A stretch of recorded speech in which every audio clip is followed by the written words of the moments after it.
हम इस समय मौजूद हैं पंडित दीनदयाल उपाध्याय जंक्शन पर। यहाँ एक 2816 नंदन कानन एक्सप्रेस दुर्घटनाग्रस्त होने से बाल बाल बची है। ये मुगलसराय से खुलने के बाद रेलवे यार्ड में पहुंची और यार्ड में जाने के बाद S4 से ही दो टुकड़ों में बट गई, यानी कि S4 के एक साइड का कोच अलग हो गया और S5 से लेके दूसरे साइड के कोच अलग हो गए। यार्ड में जब अचानक से ट्रेन के बीच गैप हुआ तो यात्री भयभीत हुए, वो असमंजस में पड़ गए कि क्या हो गया। दो टुकड़ों में ट्रेन बट गई। हमारे साथ कुछ चश्मदीद हैं जो उस ट्रेन में सवार थे और इनफैक्ट उसी कोच में सवार थे जिस कोच से ट्रेन कटी है। बात करते हैं उनसे, कितनी दिक्कतें हुई, क्या परेशानियां हुई और इन्हें कैसे पता चला कि आखिरकार ट्रेन दो टुकड़ों में पड़ गई। क्या नाम पड़ेगा आपका? श्रीकांत नाम है मेरा। तो जैसे ट्रेन जब दो टुकड़े में हुई तो आपको कैसे पता चला, क्या एहसास हुआ और कितनी बड़ी दुर्घटना हो सकती थी? ये सबसे पहले तो ट्रेन स्पीड धीमी थी उसकी ट्रेन की, पर इसमें बहुत ज़ोर से झटका हुआ तो लोगों को लगा कि तो झटके लेती रहती है ट्रेन, कोई कारण होगा। ट्रेन खड़ी रही 1 घंटे बाद जब लोगों को ये हुआ कि कोई बिना कारण क्यों खड़ी है यहाँ पे, वो भी मुगलसराय यार्ड में खड़ी हुई है, निकलने के बाद क्यों खड़ी है, तो लोगों ने जब जाके देखा तो पता चला कि यहाँ पे तो दुर्घटना हो गई है। और ख़ास बात ये थी कि जहाँ पे ट्रेन ख़राब हुई, जहाँ भी एक दुर्घटना हुई, वो एक क्रॉसिंग की जगह थी और एक दिल्ली रूट से एक ट्रेन आ रही थी जो मुश्किल से, मुझे लगता है कि इस ट्रेन से महज 50 मीटर की दूरी पे खड़ी थी। सबसे बड़ा हम लोगों को ये लग रहा था कि अगर ये ट्रेन रुकी नहीं होती तो ये टकरा गई होती जी, और इससे ये पूरी ट्रेन पलट सकती थी और कितने लोग इसमें हताहत होते ये तो मैं नहीं कह सकता।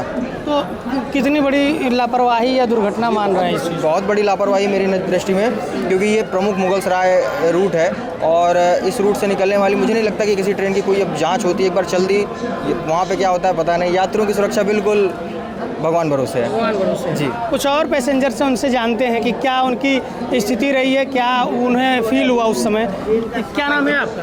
सर मेरा नाम कान्हा है। आप कहाँ से कहाँ सफ़र कर रहे हैं? मैं दिल्ली से जा रहा हूँ उड़ीसा पूरी एंड। हाँ, तो अचानक जब ट्रेन दो टुकड़ों में बटी, क्या स्थिति थी, आपको कैसे पता चला? सर सबसे पहले ट्रेन तो बहुत स्लो थी, थैंक गॉड किसी को कुछ हुआ नहीं। अगर स्पीड में होती है तो बहुत बड़ी दुर्घटना हो सकती थी किसी भी लापरवाही के कारण। अभी ना दो टुकड़ों में बट गई। अब हमें पता कब चला, हम जब वॉशरूम के लिए उठे, बहुत देर ट्रेन खड़ी रही, वॉशरूम के लिए उठे, जब देखा तो हमारा पीछे वाला बुग्गी नहीं है, हमारी सीट तो ये बगल वाली है। अब देखने के बाद उधर से भीड़ आ रही है, बाहर से पीछे से भीड़ आई, इधर से भीड़ आई। सारे पुलिस वाले कह रहे हैं कि आप लोग धक्का दो, साइड हो जाओ, इधर आ जाओ, उधर आ जाओ, कि थोड़ी देर में खुल जाएगा, ये हो जाएगा। अब थोड़ी देर के चक्कर में 3 घंटे बर्बाद हो गए और ऑलरेडी 3-4 घंटे हो गए और ऑलरेडी 3 घंटे 4 घंटे ट्रेन ऑलरेडी लेट है। अब सारे यात्री सब बच्चे, छोटे बच्चे, बड़ी दुर्घटना होने से बच गई। किसी को कुछ चोटिल नहीं हुआ, कोई नहीं हुआ। हम तो लाइव वहाँ पे खड़े हुए थे।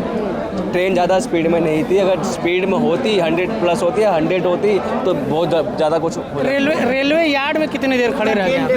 लापरवाही है। हाँ, ट्रेन का कम से कम 2-3 घंटे खड़ी रही। ट्रेन इतनी लापरवाही है। उस दौरान रेलवे के अधिकारी आपसे मिले, बात किए? वो तो खड़े कहाँ होने दे रहे हैं, वहाँ पे खड़े नहीं होने दे रहे हैं। वहाँ पे चलो अंदर चलो, अंदर चलो, सीटी मार के अंदर चल करवा रहे हैं। अच्छा, एक बात आप लोग से जानना चाहेंगे। देश में बुलेट ट्रेन चलाने की बात चल रही है, आप जिस ट्रेन, सामान्य ट्रेन से जो चल रहे हैं वही इस स्थिति में है, तो सफर कर रहे हैं। तो ये कैसा रहा? ट्रस्टेबल ट्रेन थी, अब शुरू से, अब पहली बार अब बैठे हैं तो पहली बार अपने लाइव एग्जाम्पल ये देखा है। पहले एक्सीडेंट सुना था, इससे पहली जितनी ट्रेन का लापरवाही चल रहा है आजकल, बुलेट ट्रेन तो नहीं चल सकते। क्यों नहीं? बुलेट ट्रेन चलेगा तो किसी भी साल में 2-4 बार एक्सीडेंट होकर कोई नहीं कोई आत्महत्या होगा। तो क्या कहना है कि मतलब पुरानी ट्रेनों को ही मेंटेन रखें? मेंटेन कर कुछ भी नहीं कर रहा है सरकार। तो बुलेट चाहिए तो ठीक है, अच्छे बात है कि बुलेट ट्रेन आने वाला, लेकिन इसको तो मेंटेनेंस करो। इसको मेंटेनेंस कुछ भी नहीं है, तो ये तो जीरो मेंटेनेंस है। ये जो दुर्घटना होने से बची, इसमें किसकी लापरवाही मानते हैं? जो ट्रेन का जो देखभाल करने वाला जो भी है वही लोग लापरवाही है, और कौन लापरवाही होगा? तो ये वो पैसेंजर्स हैं जो उस ट्रेन में सवार थे, इवन उस कोच में सवार थे जहां से ट्रेन दो टुकड़ों में बटी है। इनका कहना है कि पुरानी जो ट्रेनें चल रही हैं हमारे रेलवे में, वही ट्रेन मेंटेन करके प्रॉपर चलाई जाए। बुलेट आएगी सो आएगी, उसका स्वागत है, लेकिन वर्तमान ट्रेन जो चल रही है उसको समय से मेंटेन किया जाए।